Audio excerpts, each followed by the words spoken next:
नमस्कार, मैं अंशिका सिंह। आप देख रहे हैं हमारा खास कार्यक्रम हमारा विकसित हरियाणा। तो इस कार्यक्रम में हम आपको बताते हैं कि विकसित हरियाणा में विकास का मंत्र कैसे हो रहा है साकार। तो चलिए बिना किसी देरी के शुरू करते हैं हमारा विकसित हरियाणा।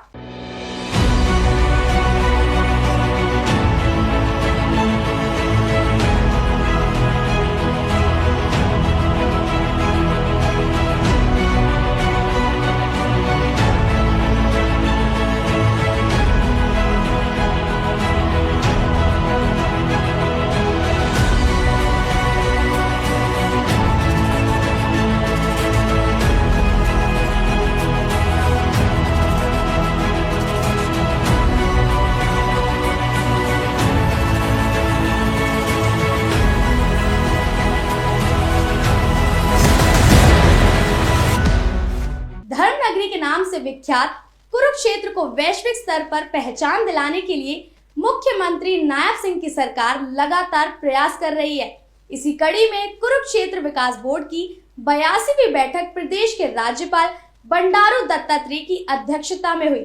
बैठक में मुख्यमंत्री नायब सिंह सैनी ने बतौर उपाध्यक्ष शिरकत की। इस महत्वपूर्ण बैठक में कुरुक्षेत्र के विकास के लिए क्या क्या अहम फैसले लिए गए, ये हम आपको अपनी रिपोर्ट में बताने जा रहे हैं। हरियाणा की धार्मिक और ऐतिहासिक नगरी कुरुक्षेत्र को अब वैश्विक स्तर पर पहचान दिलाने के लिए मुख्यमंत्री नायब सिंह लगातार बड़े फैसले ले रहे हैं। इस बीच कुरुक्षेत्र विकास बोर्ड की 82वीं बैठक में कई अहम निर्णय लिए गए। बैठक में कुरुक्षेत्र के चौक और प्रवेश द्वार को महाभारत का थीम देने और ज्योतिसर तीर्थ की तरफ से आने वाले रास्ते पर लगे सुदर्शन चक्र को भी दोबारा बनाने का फैसला किया गया। इस नए सुदर्शन चक्र में लाइटिंग के साथ साथ भगवान श्री कृष्ण की प्रतिमा भी स्थापित होगी। वहीं कुरुक्षेत्र में इलेक्ट्रिक बसें चलाने का भी फैसला लिया गया। खास बात ये है कि इन बसों को 48 कोस के साथ भी जोड़ा जाएगा। इसके अलावा 4 सूचना केंद्र भी बनाए जाएंगे ताकि पर्यटकों को सारी जानकारी आसानी से मिल सके। राजभवन में राज्यपाल बंडारू दत्तात्रेय की अध्यक्षता और मुख्यमंत्री नायब सिंह सैनी की मौजूदगी में हुई इस बैठक में राज्यपाल ने सुझाव दिया कि बोर्ड में देश भर के विद्वान एवं प्रतिष्ठित लोगों को जोड़ा जाना चाहिए। इसके साथ ही 48 कोस के अंतर्गत आने वाले 30 स्थलों को लेकर साल में कम से कम 48 उत्सव इन गांवों में मनाने चाहिए। इनमें जनप्रतिनिधियों की भागीदारी के साथ साथ जिन गांवों में ये तीर्थ स्थल हैं, उनकी सहभागिता भी जोड़ी जाए।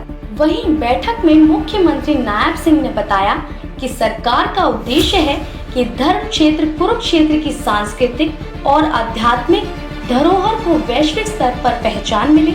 उन्होंने कहा, ऐसी व्यवस्था की जाए कि अगर कोई कुरुक्षेत्र आए तो उसे एहसास हो कि वो उस पवित्र धरा पर आया है जो महाभारत के इतिहास से जुड़ी हुई है। इसके लिए यहाँ पर धार्मिक और पर्यटन के नजरिए से हमें पर्यटकों के लिए आधुनिक व्यवस्थाएं करनी होंगी। कुरुक्षेत्र विकास बोर्ड की बैठक में बताया गया कि 48 कोस कुरुक्षेत्र भूमि में पहले से चिन्हित 164 तीर्थ स्थलों के अतिरिक्त अब 18 नए तीर्थों के सर्वेक्षण का कार्य पूरा कर लिया गया है। इन स्थलों पर होने वाले निर्माण के डिजाइन को लेकर एक पीपीटी भी दिखाई गई, जिसमें विस्तार से बताया गया कि इनका डिजाइन एक तरह का होगा। साथ ही इस्तेमाल होने वाले रंग, प्रवेश द्वार, पार्क, हॉल एक जैसे बनेंगे। धर्मनगरी कुरुक्षेत्र में आने वाले तीर्थ यात्रियों अथवा पर्यटकों को किसी प्रकार की दिक्कत ना हो, इसके लिए 4 सूचना केंद्र खोले जाने हैं। ये सूचना केंद्र 15 अक्टूबर तक खोल दिए जाएंगे। ये सेंटर पिपली के bus stand, railway station, Jyotisar व केडीबी पर बनेंगे। इन सेंटर्स के जरिए कोई भी व्यक्ति कुरुक्षेत्र के बारे में कुछ भी जान सकेंगे।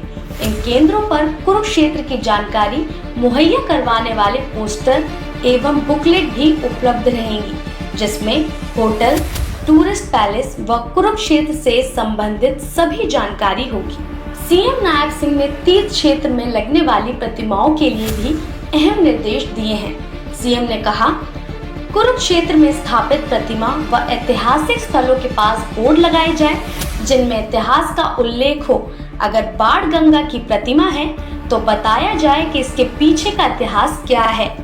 और आइए अब आपको ग्राफिक्स के जरिए एक नजर में इस बैठक में लिए गए अहम फैसलों के बारे में बता देते हैं। कुरुक्षेत्र विकास बोर्ड की बैठक में हुए अहम फैसले।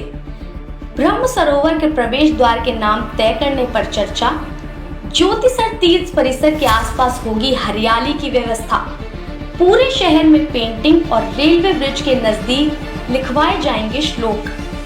कुरुक्षेत्र में संचालित होने वाली इलेक्ट्रिक बसें 48 कोस के अंतर्गत आने वाली तीर्थों के साथ कनेक्ट होंगी।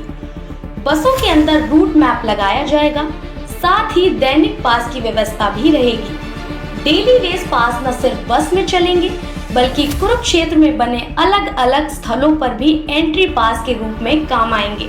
दरअसल कुरुक्षेत्र विकास बोर्ड की ये बैठक करीब 2 साल बाद आयोजित हुई। आपको बता दें कि कुरुक्षेत्र प्रसिद्ध पर्यटन स्थल है जो अपने ऐतिहासिक और धार्मिक महत्व के कारण पूरे भारत और विदेशों से तीर्थ यात्रियों को आकर्षित करता है। यही कारण है कि मुख्यमंत्री नायब सिंह कुरुक्षेत्र के विकास के लिए युद्ध स्तर पर प्रयास कर रहे हैं। वो इसको लेकर लगातार बैठकें कर रहे हैं और विकास कार्यों की भी समीक्षा कर रहे हैं। फिलहाल इस जानकारी में बस इतना ही। बने रहे हमारे साथ और देखते रहें TV20।